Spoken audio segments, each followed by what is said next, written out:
విశ్వాసం కదా. ఒక వ్యక్తిని ఏసయ్య మీద ఉన్నటువంటి నమ్మకాన్ని చూసి ఏసయ్య ఆశ్చర్యపోయినాడంట. ఆ వ్యక్తి ఎవరో ఆ వ్యక్తి గురించి మనం తెలుసుకున్నాం.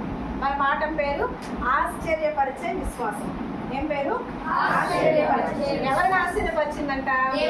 దేవుణ్ణే ఆశ్చర్యపరిచిందంట. ఆయనలో ఉన్నటువంటి విశ్వాసం. ఆయన ఎవరో ఏంటో ఇప్పుడు చూద్దాం. అర్థమైందా? నేను మీకు ఫస్ట్ లెసన్ చెప్పేటప్పుడు చెప్తాను. సర్పం వచ్చి ఆదాము అవ్వను మోసం చేసిన తర్వాత ఈ లోకంలోని దేవుడు తినద్దన్న పండుని తిన తర్వాత ఈ లోకంలోనికి ఏమొచ్చింది? పాపం వచ్చింది. అప్పుడు మనం ఏమయ్యాము? దేవునికి దూరం అయిపోయాం. దేవునికి దూరం అయినప్పుడు ఆదిలోనే దేవుడు మనకి ఏం వాగ్దానం చేశాడు? అప్పుడే దేవుడు మనకి ఏం వాగ్దానం చేశాడు? ఈ పాపం నుంచి మనల్ని రక్షించే రక్షకుడు వస్తాడు అని అదే ప్రణాళిక వాగ్దానం కూడా చేశాడు. ఆ రక్షకుడు ఎవరంటే ప్రభు అయిన యేసుక్రీస్తు. మర్చిపోతే అంటున్నానా? ప్రభు అయిన యేసుక్రీస్తు పుడతాడు. అతను ఆ యేసుక్రీస్తు మిమ్మల్ని తిరిగి దేవునితో కలుపుతాడు అన్నటువంటి వాగ్దానాన్ని దేవుడు ఆదిలోనే మనకిచ్చాడు. ఆ వాగ్దానాన్ని బట్టి యేసయ్య 2023 సంవత్సరాల క్రితం 2024 డిసెంబర్ ఇంకా రాలేదు కదా, అందుకోసమని 2023 సంవత్సరాల క్రితం ఆయన యూదా దేశంలోని బెత్లెహేమ్ అనేటటువంటి ఊరిలో కన్య మరియకు యోసేపుకు పుట్టాడు. ఆయనకి పుట్టినప్పుడు ఆయనకి ఎక్కడ స్థలం లేక, సత్రంలో ఎక్కడ స్థలం లేక ఆయన ఎక్కడ పెట్టారు? ప్రతి క్రిస్మస్ అప్పుడు మీరు వింటున్నదే ఇది, పశువుల పాకలో పెట్టారు. అలా యేసుక్రీస్తు ప్రభు వారు పుట్టారు, పెరిగారు, చాలా పెరుగుతూ వచ్చాడు. అలా ఆయన పెరుగుతూ ఉన్న సందర్భంలో ఆయన వయస్సులో కానీ, జ్ఞానంలో కానీ, మనుషుల దయలో కానీ, దేవుని దయలో ఆయన వర్ధిల్లుతూ వచ్చాడు. జ్ఞానంలో తక్కువగా లేడు. మనుషుల దయలో అంటే మనుషులు చూసినా ఈ పిల్లవాడు మంచివాడురా, అది చేయలేదురా, అలా మనుషుల దృష్టిలో మంచోడే యేసయ్య. దేవుని దృష్టిలో మంచోడే, మనుషుల దృష్టిలో మంచోడు, దేవుని దృష్టిలో మంచోడు. ఆయన వయస్సులో కూడా కొంతమంది వయసుకు తగిన ప్రవర్తించరు. వయసేమో పెద్దది ఉంటుంది, మనసేమో చిన్నదిగా ఉంటుంది. అంటే ప్రతి దానికి విసుక్కోవడం, చిన్నపిల్లలతో పోటీ పడడం, చిన్నపిల్లల్ని విసిగించడం, అర్థం చేసుకోకపోవడం, ఇవన్నీ ఉంటాయి. అంట కాదు, యేసయ్యకి వయస్సుకు తగిన ప్రవర్తన కూడా యేసయ్యలో ఉంది. వయసుతో పాటు వయసులో పెరుగుతున్నాడంట, జ్ఞానంలో పెరుగుతుంది. కొంతమందికి ఎంత వయసు పెరిగినా తెలివే ఉండదు, చిన్న తక్కువ తెలివే ఉంటుంది. అలా లేడు యేసయ్య. వయసులో బాగున్నాడు, జ్ఞానంలో బాగున్నాడు, అదేవిధంగా మనుషుల దయలో బాగున్నాడు, దేవుని దయలో కూడా బాగున్నాడు. అలా అన్ని రంగాలలో కూడా యేసయ్య వర్ధిల్లుతూ వస్తున్నాడంట. ఎక్కడెక్కడి నుంచి? వయసు మందు, జ్ఞానమందు, మనుషుల దయందు, దేవుని దయందు వర్ధిల్లుతూ వస్తున్నాడు. అలా ఆయన పెద్దవాడైన తర్వాత నీటిలో బాప్తిస్మం తీసుకొని అప్పుడు యేసయ్య పరిచర్య స్టార్ట్ చేయడం మొదలుపెట్టాడు. పరిచర్య అంటే దేవుని యొక్క సేవ చేయడం. యేసుక్రీస్తు ప్రభు వారు 33.5 సంవత్సరములు మాత్రమే బతికాడు. ఆయనేం మనలా ఇన్ని సంవత్సరాలు ఎక్కువ, 80 సంవత్సరాలు, 100 సంవత్సరాలు, అన్ని సంవత్సరాలే బతకల. 33.5 సంవత్సరాలు బతికాడు. ఆ 33.5 సంవత్సరాల్లో కూడా 30 సంవత్సరాలు తల్లిదండ్రులకు విధేయులుగానే ఉన్నాడు. 30 సంవత్సరాలు అంటే దాదాపు ఎంత వయసునా? పెళ్లి కన్నా పెళ్లి దాటిపోయిన వయసు. అయినా యేసుక్రీస్తు ప్రభు వారు పెళ్లి వయసు కన్నా దాటినా కూడా దేవుడు వాళ్ళ అమ్మా నాన్నలను ఎదిరించలేదు. ఇంట్లో ఖచ్చితంగా చెప్పిన మాటకు లోబడ్డాడు. వాళ్ళ నాన్న కార్పెంటర్, వడ్రంగి పని చేసేవాడు.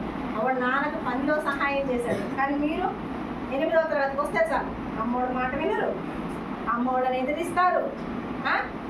చెయ్యొచ్చా నాన్న? యేసుక్రీస్తు ప్రభు వారే తల్లిదండ్రులకు లోబడి ఉన్నప్పుడు మనం ఎంత లోబడి ఉంటాం చెప్పండి? తల్లిదండ్రుల మాటలు మనం ఖచ్చితంగా వినాలి. వాళ్ళు చదువుకోకపోయినా, వాళ్ళు ఎందుకు పనికి రాకపోయినా, మీకన్నా వాళ్ళకి టాలెంట్ తక్కువ ఉన్నా వాళ్ళు ఎవరు? తల్లిదండ్రులన్నా. మిమ్మల్ని కని పెంచిన వాళ్ళని మీరు తప్పుగా మాట్లాడకూడదు, వాళ్ళని ఎదిరించకూడదు, వాళ్ళని ఎప్పుడు కూడా మీరు గౌరవించాలి. యేసుక్రీస్తు ప్రభు వారు దేవుడు కదా, అయినా పడతారు నేను దేవుణ్ణి, నేను అద్భుతాలు చేస్తా, రోగాలు స్వస్థపరుస్తా, చనిపోయిన వాళ్ళు లేపుతా అని వాళ్ళ తల్లిదండ్రులు ఎప్పుడైనా ఎదిరించి మాట్లాడా? ఎప్పుడైనా తల్లిదండ్రుల మాటకు ఏమన్నా రిటర్న్ చెప్పాడా? మరి దేవునికే అలాంటి మనస్తత్వం లేనప్పుడు మనకెందుకు ఉండాలి? మనం ఏం చేయాలంటే తల్లిదండ్రుల మాటకు లోబడి జీవించాలి. వాళ్ళు ఏం చెప్తే అది వినాలి. అర్థమవుతుందా? తల్లిదండ్రులను ఎదిరించకూడదు నాన్న. ఒకవేళ మీరు పెద్ద ఈ పెళ్లి చేసుకున్న తల్లిదండ్రులను చూసుకోవాల్సిన బాధ్యత ఎవరిది నాన్న? మీదే. మిమ్మల్ని పెంచారు, అన్నారు, మీకు సకలము ఇచ్చారు. అటువంటప్పుడు వాళ్ళని చూసుకోవాల్సిన బాధ్యత ఎవరిది? మీదే. వాళ్ళు ముసలోళ్ళు అయ్యారని వదిలిపెట్టడం, బాగలేదని వాళ్ళు వదిలిపెట్టేసరడం, ఇటువంటి పనులు చేయొద్దండి. అమ్మ వాళ్ళు చెప్పిన మాట ఖచ్చితంగా మనం వినాలి. వాళ్ళకి ఏమన్నా అవసరం వస్తే పనులు చేసి పెట్టాలి. యేసు ప్రభు వారు లోబడిలా 30 సంవత్సరాలు లోబడ్డాడు దేవుడు. వాళ్ళ తల్లిదండ్రులకు లోబడ్డాడు, దేవునికి లోబడ్డాడు, చుట్టుపక్కల ఉన్న ఫ్రెండ్స్తో కూడా ఉన్నాడు. అర్థమవుతుందా? మీకు ఫ్రెండ్స్ దొరికారంటే చాలు, ఇంకా అమ్మోళ్ళు కనపడరు, చెల్లెళ్ళు కనపడరు, అక్కలు కనపడరు, ఎవరు కనపడరు. అలా ఉండకూడదు. మనం ఫ్రెండ్స్తో ఉన్నప్పటికీ కూడా తల్లిదండ్రులతో బాగుండాలి, ఫ్రెండ్స్తో బాగుండాలి. ఫ్రెండ్స్ ఎంతవరకు అంటే అంతవరకే, అంతేగాని వాళ్ళే జీవితం కాదు కదా. తల్లిదండ్రులు చెప్పిన మాట వినాలి. అట్లా యేసుక్రీస్తు ప్రభు వారు పెద్దవాడి 30 సంవత్సరాలు నా తల్లిదండ్రులకు లోబడి వాళ్ళ తండ్రికి సహాయం చేశారు. ఆయన పరిచర్య చేసినటువంటి సంవత్సరాలు 3.5 సంవత్సరాలు మాత్రమే. కేవలం 3.5 సంవత్సరాలు మాత్రమే ఆయన పరిచర్య చేశారు. అలా ఆయన పరిచర్య చేయడానికి ముందు నీటిలో బాప్తిస్మం తీసుకొని పరిచర్య స్టార్ట్ చేశారు. ఆయన పరిచర్యలో ఏం చెప్పాడంటే దేవుని గురించి చెప్పాడు, దేవుని యొక్క ఆజ్ఞల గురించి చెప్పాడు, దేవుని యొక్క రాజ్యం గురించి చెప్పాడు. ఆయన పరిచర్యలో దేని గురించి చెప్పాడు చెప్పండి? దేవుని గురించి చెప్పాడు, దేవుని ఆజ్ఞల గురించి చెప్పాడు, దేవుని యొక్క రాజ్యం గురించి. ఇవే బోధలు అనమాట. దేవుని గురించి, దేవుని రాజ్యం గురించి, దేవుని యొక్క ఆజ్ఞల గురించి, ఇవే ఆయన పరిచర్యలో చెప్తూ వస్తూ ఉన్నమాట. ఆయన ఆ విధంగా పరిచర్య చేసుకుంటూ వస్తుంటే ఆ 3.5 సంవత్సరాలు యేసుక్రీస్తు ప్రభు వారు ఏం చేశారంటే అనేక మంది రోగులను స్వస్థపరిచాడు. ఇంకా చనిపోయిన వాళ్ళని కూడా లేపాడు. ఏంటంటే ఆయన మాటతోనే ఆయన మాట సెలవిస్తే చాలు అన్నీ కూడా లోబడేటివి. ఆయన దయ్యాలను వదలగొట్టాడు, రోగాలను స్వస్థపరిచాడు, అదేవిధంగా ఆకలి తీర్చాడు, కొంతమందిని చనిపోయిన వాళ్ళని లేపాడు, ఏడుస్తుంటే వాళ్ళ దగ్గరికి వెళ్ళి వాళ్ళని ఓదార్చాడు. చాలా పనులు ఆయన పరిచర్యలో చేస్తూ వచ్చాడు అన్నమాట. అలా పరిచర్య చేస్తూ వచ్చినప్పుడు ఆయన ఒక ఊరికి వస్తాడు. ఆ ఊరి పేరు ఏంటంటే కపెర్నహూము. ఏ ఊరు అది? ఏ ఊరునా? కపెర్నహూము. ఏ ఊరు? కపెర్నహూము. ఆయన కపెర్నహూము అనేటటువంటి ఊరికి వచ్చినప్పుడు అక్కడ ఆయన వచ్చి కూర్చొని శిష్యులతో అక్కడ కూర్చొని ఉన్నాడు. అలా కూర్చొని ఉన్నప్పుడు ఒక వ్యక్తి లోపలికి వస్తాడు. ఆయన ఎవరో కాదనమాట. ఆయన రోమా ప్రభుత్వానికి సంబంధించిన శతాధిపతి. రోమా ప్రభుత్వంలో పనిచేసేటటువంటి శతాధిపతి అంటే ఆయన కింద ఎంతమంది ఉంటారు? 100 మంది దాకా సైనికులు ఉంటారు. ఆయన కింద నా కింద 100 మంది ఉన్నారు. నేనేది పోయేది ఏసై దగ్గరికి, నాకేం బట్టే నేను అనుకోలే. శతాధిపతి అయినప్పటికీ యేసుక్రీస్తు ఆయన రోమా వాళ్ళు ఏసైని తెలుసుకున్నటువంటి ప్రజల, తెలుసుకోని ప్రజల, తెలుసుకోని వారు. రోమన్ చక్రవర్తులు, రోమా ప్రభుత్వంలో ఉన్న వాళ్ళు యేసుక్రీస్తు ప్రభు వారిని తెలుసుకోని వారు. వాళ్ళకి యేసుక్రీస్తు ప్రభు గురించి తెలియదు. ఆయన ఈ లోకానికి వచ్చాడని తెలియదు, ఆయన రోగాలను స్వస్థపరుస్తాడని తెలియదు, ఆయన మాటతో అన్నిటిని సృష్టించాడని తెలియదు, ఆయన మన కోసం ప్రాణం పెట్టాడని తెలియదు, ఆయన మన కోసం రక్తం కార్చాడని తెలియదు, మన కోసం చనిపోయాడు, ఏమీ తెలియదు యేసుక్రీస్తు ప్రభు వారి గురించి. వాళ్ళ దేవతలు, వాళ్ళ దేవుడు. అయినప్పటికీ కూడా రోమా ప్రభుత్వంలో పనిచేసేటటువంటి శతాధిపతి యేసుక్రీస్తు ప్రభు వారి దగ్గరికి వచ్చి ఏం చెప్తాడంటే, అయ్యా నా దాసుడు పక్షవాయువుతో బాధపడుతున్నాడు, దయచేసి నా దాసుని స్వస్థపరచండి అని వేడుకోవడం అంటే అడుక్కుంటాడు. ఒక శతాధిపతిగా ఉన్న వ్యక్తి అడుక్కోవాల్సిన అవసరం ఏముంది? శతాధిపతే. అసలు ఆయన అవసరమా? ఆయన అవసరమా? యశ్వంత్ ప్రణీత్ ఆయన అవసరమా? కాదు. ఆయన యొక్క దాసుని యొక్క అవసరం. ఆయన యొక్క దాసుని కోసం వెళ్ళి శతాధిపతి యేసుక్రీస్తు ప్రభు వారిని వేడుకుంటాడనమాట, అడుక్కుంటాడు. అయ్యా నా దాసుని స్వస్థపరచు అంటే అప్పుడు యేసుక్రీస్తు ప్రభు వారు అంటారు, సరే నేను మీ ఇంటికి వస్తానే నువ్వు అంటాడు. వెళ్ళి కదా స్వస్థపరచాలి. దాసుడు ఎక్కడున్నాడు? ఇంటికాడు. అప్పుడు ఎవరు వేసి స్వస్థపరచాలి కదా. అది సరే పోనీ ఇంటికి పో నేను వస్తానంటాడు. అప్పుడు అసలు శతాధిపతి ఏమంటాడో తెలుసా? అయ్యా, నువ్వు నా ఇంట్లోకి వచ్చేంత గొప్పవాడు నేను కాదు, నీవు నా ఇంట్లోకి వచ్చేటప్పుడు నేను పాత్రుడిని కాను, నువ్వు మాట మాత్రం సెలవి నా దాసుడు స్వస్థపడతాను. అంటే నువ్వు నా ఇంట్లోకి అడుగు పెట్టేంత గొప్పవాడిని కాదు, అంత పరిశుద్ధుని కాదు నేను, నువ్వు ఒక మాట చెప్పు చాలు నా దాసుడు వెంటనే స్వస్థపడిపోతాడని చెప్తాడు. ఆయనకి ఎంత నమ్మకమో చూడండి, ఎంత విశ్వాసమో కదా. యేసయ్య మాట చెప్తే చాలు స్వస్థపడిపోతాడు, బాగైపోతాడు, ఆయనకు రోగం పోతుంది అని ఆయన ఎంత నమ్మాడు శతాధిపతి. నువ్వు నా ఇంట్లోకి వచ్చేందుకు నేను పాత్రుడను కాను, నువ్వు ఒక మాట మాత్రం సెలవించాను, నా దాసుడు స్వస్థపడతాడు. నేను కూడా అధికారానికి లోబడిన వాడినే, నా కింద కూడా సైనికులు ఉన్నారు, ఆ సైనికులు నేను పో అంటే ఒకరు పోతారు, రా అంటే వస్తారు, నేను కూడా నీలాంటి వాడినేనయ్యా. అయినప్పటికీ కూడా నువ్వు మాట మాత్రం సెలవించాను, నా దాసుడు స్వస్థపడ్డాడు. అది యేసుక్రీస్తు ప్రభు వారు ఆయన యొక్క విశ్వాసానికి ఆశ్చర్యపోతారు. అట్లే అరే ఇంత విశ్వాసమా, ఏం తెలుసు తనకి యేసయ్య గురించి, నా గురించి ఏం తెలుసు తనకి, ఏం తెలుసని ఈయన ఒక్క మాట చెప్పు చాలు నా దాసుడు స్వస్థపడతాడంటారే. ఇన్ని సంవత్సరాల నుంచి మన సంగతి ఎత్తుకోండి, చిన్నప్పటి నుంచి మనం ఎన్ని వాక్యాలు వినట్లేదు, ఎన్ని ప్రసంగాలు వినట్లేదు, ఎన్నిసార్లు బైబిల్ చదవట్లేదు, నేను మనం నమ్మలేకపోతున్నామే. యేసయ్య అదే అంటాడు. యేసయ్య ఏమంటాడు తెలుసా?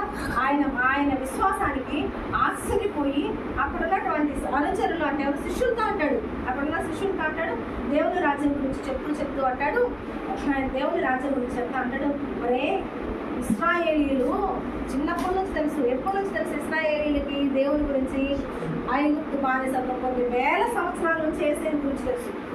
రక్షకుడు వస్తాడు, ప్రాణం పెడతాడు, ఆయన మనల్ని రక్షిస్తాడు, నరకం నుంచి తప్పిస్తాడు, పరలోకానికి ఆయనే మార్గం, ఆయన తిరిగి నేను యెహోవా దేవునితో మమ్మల్ని కలుపుతాడు అన్న బోధలన్నీ ఎవరు విన్నారు? ఇశ్రాయేలీయులు విన్నారు, అంటే దేవుని ప్రజలు విన్నారు. ఒక విధంగా చూస్తే మనం విన్నాం, మనం అంటే క్రిస్టియన్స్. ప్రస్తుతానికి అప్పుడు ఇశ్రాయేలీయులు కావచ్చు, కానీ ఎక్కడున్న వాళ్ళు క్రిస్టియన్స్, క్రైస్తవులు విన్నారు. అంతే కదా, ఆదివారం చర్చికి వెళ్తారు, అప్పుడప్పుడు కూడికలకు వెళ్తారు, ఎన్ని మాటలు వినట్లేదు.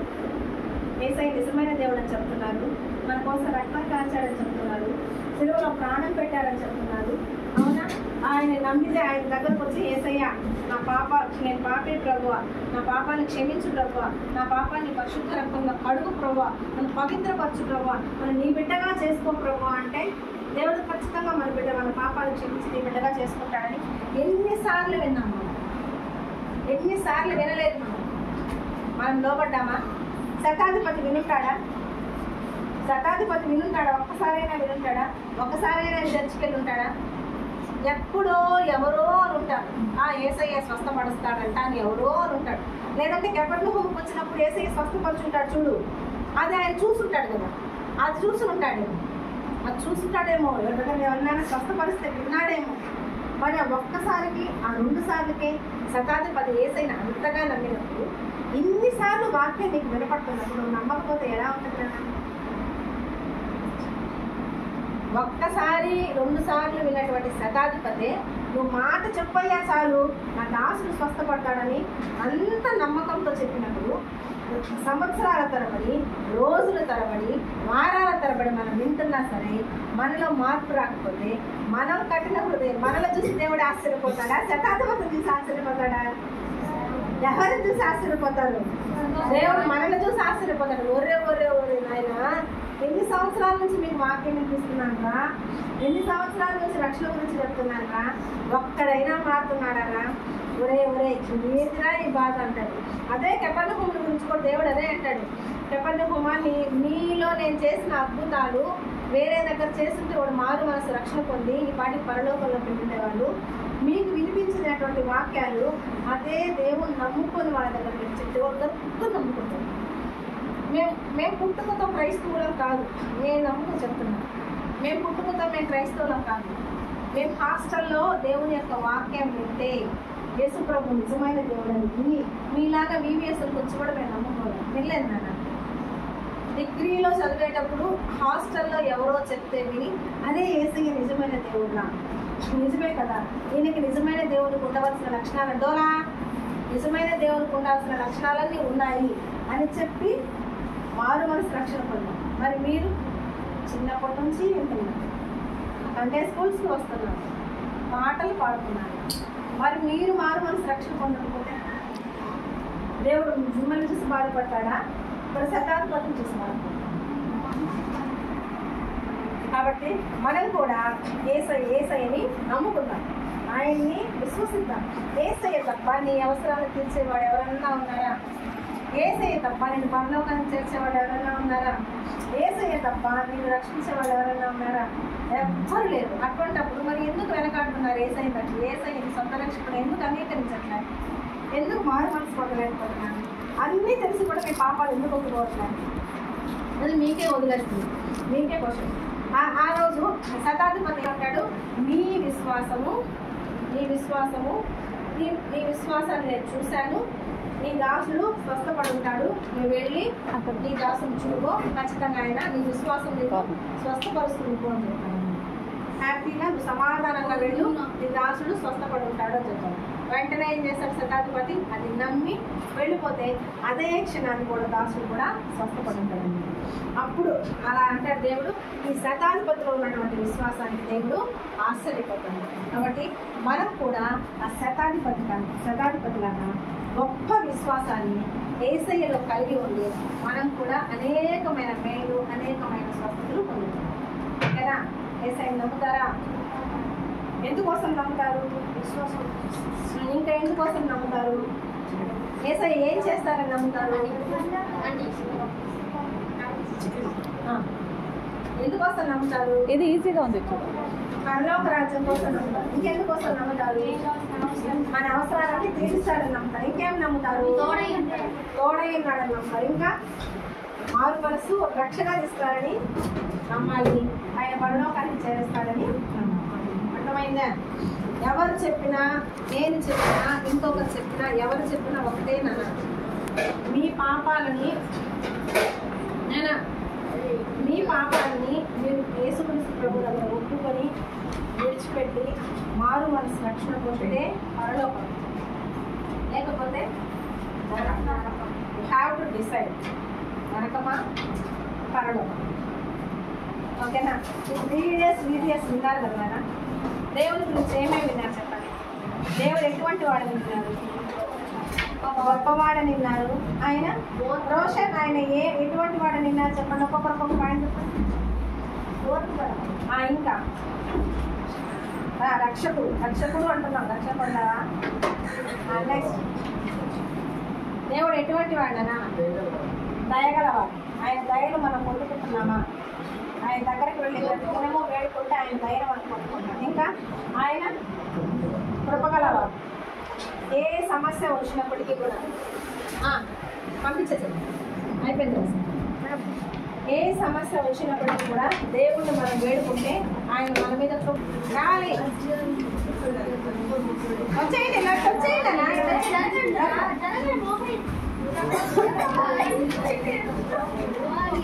రండి రండి,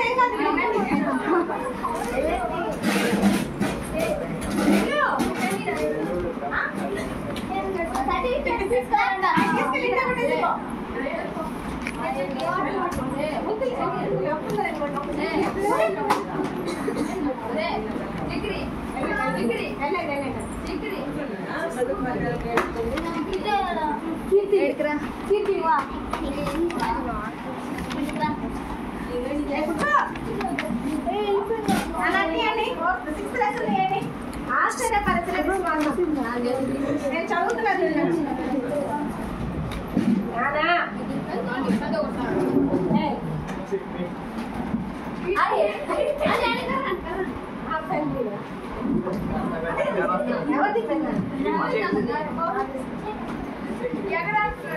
నన్ను ఆశ్చర్యపరిచిన విశ్వాసం. ఆయన కపెర్నహూములో ప్రవేశించినప్పుడు చూడండి, చూడ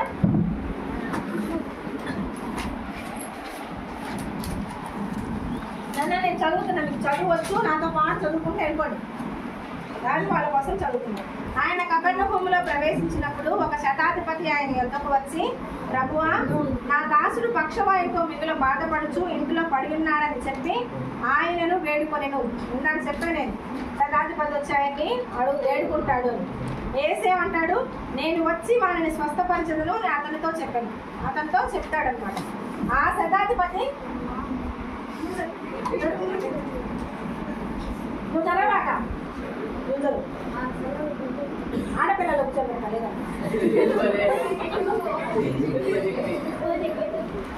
తర్వాత నెక్స్ట్ చూడండి, ఆ సెకండ్ పారాగ్రాఫ్. ఆ శతాధిపతి, ప్రభువా, నీవు నా ఇంటిలోనికి వచ్చుటకు నేను పాత్రుడను కాను, నీవు మాట మాత్రం సెలవిమ్ము, అప్పుడు నా దాసుడు స్వస్థపరచబడును. ఆయన అంటాడని చెప్పారు కదా ఇందాక స్టోరీ చెప్పేటప్పుడు, నేను కూడా అధికారాలకు లోబడిన వాడను, నా చేతి కింద కూడా సైనికులు ఉన్నారు, నేను ఏమి చెప్పినా వారు చేస్తారు అని శతాధిపతి చెప్తాడనమాట. అయ్యా, నువ్వు మాట మాత్రం సెలవించాలు, నువ్వు నా ఇంట్లోకి రావడానికి. నేను అంత పరిశుద్ధులు కాదు, అంత గొప్పలు కాదు నైనా, నేను నువ్వు నా ఇంట్లోకి వచ్చేంత అంత పవిత్రుడు కాదు, నువ్వు మాట మాత్రం సెలవించాలు అని చెప్తాడు. యేసు అది విన్నప్పుడు ఆ అధికారి విశ్వాసాన్ని చూసి ఆశ్చర్యపోతాడు. అరే, ఇంత విశ్వాసమా అని ఆశ్చర్యపోతాడు. యేసు ఈ మాట విని ఆశ్చర్యపడి వెంట వచ్చుచున్న వారిని చూసి, అంటే యేసయ్య చుట్టూ ఉంటారు కదా మనుషుల, వాళ్ళని చూసి, ఇశ్రాయేలులో ఎవరికైనా నేను ఇంత విశ్వాసం ఉన్నట్టు చూడలేదని నిశ్చయంగా మీకు అప్పుడు చెప్తాడనమాట. ఇశ్రాయేలీలలో ఇంత విశ్వాసం అంటే ఎందుకని ఇశ్రాయేలు పేరు చెప్పాడు? అస్తమానం లేచినప్పటి నుంచి దేవుని వాక్యం అంటున్నారు. ఈ శతాధిపతి ఎవరు? రోమన్ సామ్రాజ్యానికి చెందినటువంటి వ్యక్తి. వాళ్ళకి వేరే దేవుళ్ళు ఉన్నారు, వేరే దేవతలు ఉన్నారు. ఈ దేవుడు యేసుక్రీస్తు ప్రభువాన్ని కానీ యెహోవా దేవుని కానీ వాళ్ళేమి నమ్మరు అనమాట. వాళ్ళకేం బైబిల్ ఏం బోధించరు, వాళ్ళకేం మీ ఆదివారాల చర్చలకు వెళ్ళరు వాళ్ళు. అయినప్పటికీ కూడా ఆదివారాల చర్చలకు వెళ్తా వాక్యం ఉంటున్న వాళ్ళలో కూడా నేను ఇంత విశ్వాసం చూడలేదయ్యా, ఈయనలో నేను ఇంత విశ్వాసం చూస్తున్నానని దేవుడు ఆశ్చర్యపోతాడు. ఇశ్రాయేల్లో ఎవరికైనా నేను ఇంత విశ్వాసం ఉన్నట్టు చూడలేదని నిశ్చయంగా మీతో చెప్పుతున్నాను. అప్పుడు యేసు తన అనుచరులకు దేవుని రాజ్యం గురించి చెప్పాడు. అనుచరులు అంటే దేవుని అక్కడ ఉన్నటువంటి శిష్యులు అనమాట. శిష్యులకి దేని గురించి చెప్పాడంట? దేవుని రాజ్యం గురించి చెప్పాడు. అతను ఇలా అన్నాడు, యేసయ్య ఇలా అంటున్నాడంట, నేను ఎవరో తెలుసు కనుక ప్రపంచవ్యాప్తంగా చాలా మంది ప్రజలు నా రాజ్యంలోనికి వస్తారు. అంటే చాలా మంది యేసయ్య గురించి తెలుసుకుంటున్నారు. ఈయనే నిజమైన దేవుడని, ఈయనే రక్తం కార్చాడని, మన పాపాలన్నింటినీ సిలువలో భరించాడని, మన పాపాల కోసం కల్వరి సిలువలో మరణించాడని, చనిపోయి తిరిగి లేచాడని, ఈ విధంగా ప్రపంచమంతా నన్ను చాలా మంది తెలుసుకుంటున్నారు. చాలా మంది ప్రజలు దేవుని పరలోక రాజ్యంలోకి వస్తున్నారు. కానీ విశ్వసించాల్సిన అనేక మంది చీకటిలోకి విసిరేయబడుతున్నారు. విశ్వసించాల్సిన అనేక మంది చీకటిలోకి విసిరివేయబడుతున్నారు. అంటే దేవుని వాక్యం అస్తమానం వింటున్నటువంటి వాళ్ళే విశ్వసించాలి, కానీ వాళ్ళు విశ్వసించకుండా చీకటిలోకి తోసివేయబడుతున్నారు. అక్కడ వారు బాధింపబడతారు అని యేసయ్య బాధపడుతున్నాడు అనమాట. ఎవరి గురించి బాధపడుతున్నారు? ఇశ్రాయేల్. ఆనాడు యేసయ్య ఇశ్రాయేలీల గురించి బాధపడ్డాడు. ఇప్పుడు ఎవరి గురించి బాధపడుతున్నారు? ఎవరి గురించి? మిమ్మల్ని గురించే, నన్ను గురించే. అస్తమానం వాక్యం ఎవరు వింటున్నాం? మీరే వింటున్నారు. నేను యేసయ్యని నమ్ముకున్నాను, అయ్యా నాకేం సంబంధం? అస్తమానం వాక్యం ఎవరు వింటున్నారు? మీరు వింటున్నారు. ఆదివారాలు ఎవరు వాక్యం వింటున్నారు? బీబీఎస్లకు ఎవరు వచ్చి వాక్యం వింటున్నారు? మరి అస్తమానం వాక్యం వింటున్నా, దేవుని గురించి చెప్తున్నా, నరకం ఉందమ్మా, పరలోకం ఉందని బోధిస్తున్నా రోషన్ లాంటి వాళ్ళు వినాలి. జరిగింది బాగా పుస్తకం అవసరం జరిగేది. వికాస్ పుస్తకం అది వద్దులే కూర్చోండి. అలా వాక్యం వింటున్నటువంటి మీరు దేవుణ్ణి విశ్వసించలేదని దేవుడు ఫీల్ అయిపోతున్నారు. అయ్యో, నా బిడ్డలకు నేను వాక్యం వినిపిస్తున్నా, ఎన్ని అద్భుతాలు చేస్తున్నా, ఎన్ని స్వస్థతలు పరుస్తున్నా, ఎంతమంది వాళ్ళు వచ్చి సాక్ష్యాలు చెప్తున్నా, ఎంతమంది సేవకులు వచ్చి వాక్యం చెప్తున్నా, ఎన్ని వీబీఎస్లు పెడుతున్నా, నా బిడ్డలు వీబీఎస్లకు వస్తున్నారే తప్ప వారు వలసి రక్షణ పొందట్లేదు అని దేవుడు కూడా బాధపడుతున్నాడు. అలా బాధపడి ఏమంటున్నారు? బాధపడిన తర్వాత ఒకటి చెప్తున్నాడు, తెలుసా? ఒక మార్గం చెప్తున్నాడు. అనేక మంది ఎక్కడికి విసిరివేయబడతారంట? చీకటిలోకి విసిరివేయబడతారు. అక్కడ వారు బాధింపబడతారు. చీకటి అంటే ఏమో కాదు నానా, నరకం. మేము ఎన్ని చెప్పినా మీరు మారు మనసు రక్షణ పొందలేకపోతే ఆ దానికి మేము బాధ్యులం కాదు. విని విశ్వసించలేని మీరే బాధ్యులు. వాక్యం మీకు వినిపించబడిందా? వినిపించబడింది. మరి వాక్యం విన్నారా? విన్నారు. తిన్నారా? తిన్నారు. మరి వాక్యం విన్నారు, తిన్నారు, మరి లెక్క చెప్పేది ఎవరు? మీరే. నేను ఎందుకు లెక్క చెప్తా? నేను చెప్పేసాను మీకు. యేసుక్రీస్తు నమ్ముకోండి అని చెప్పాను. మీరు నమ్ముకోకపోతే లెక్క చెప్పాల్సింది ఎవరు? అదే చెప్తున్నాను.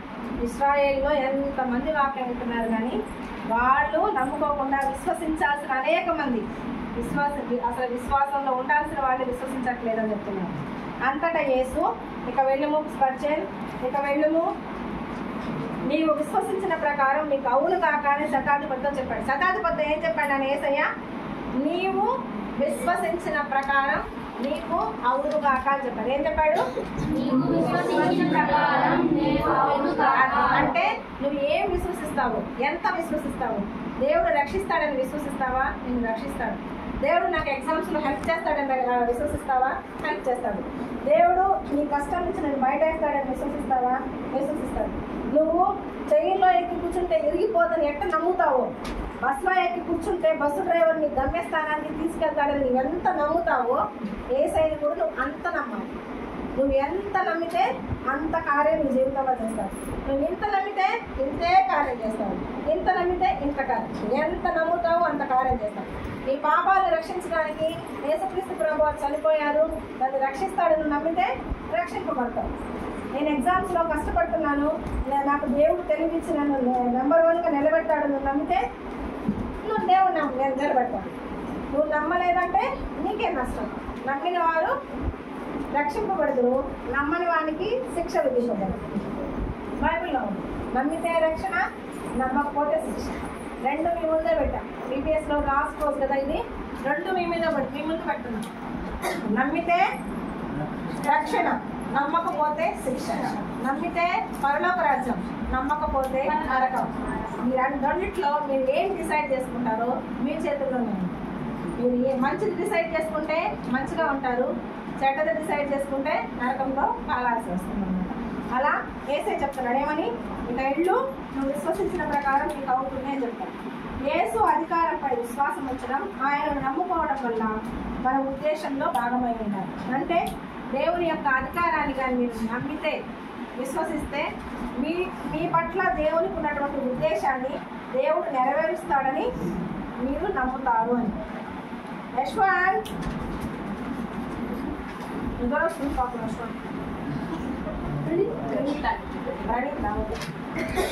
అంటతో వాక్యం ఏముంది నాన్న?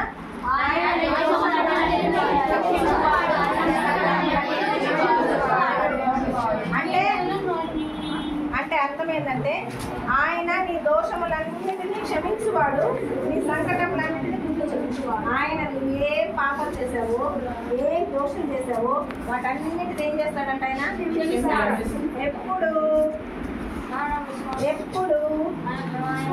మీరు విశ్వసిస్తే, ఇంకోటి మీరు అడిగితే, అడగకుండా దేవుడు ఏం చేయడు. మీరు వెళ్ళి అడగాలి, ఒప్పుకోవాలి. దేవా నేను పాపిని మీరు ఒప్పుకోవాలి. అప్పుడు ఆయన పాపాలు క్షమిస్తారు. మీ సంకటములన్నిటిని కుదుర్చువాడు. నీ సంకటాలంటే నీకు ఏమైనా ఇబ్బందులున్నా, ఏమైనా కష్టాలున్నా వాటన్నిటిని దేవుడు తీర్చేస్తాడు, కుదురుస్తాడు అని. నెక్స్ట్ కార్యాచరణ 1 చూడండి. వెలుపల చూడండి అంట. దేవుడు మనలను స్వస్థపరచువాడు అని నేటి వచనం మనకు బోధిస్తుంది. స్వస్థత కోసం నేడు మీ అవసరత ఏమిటి? మీకేం స్వస్థత కావాలి అంటున్నాను. మీకు దేనిలో స్వస్థత కావాలో రాయండి అక్కడ.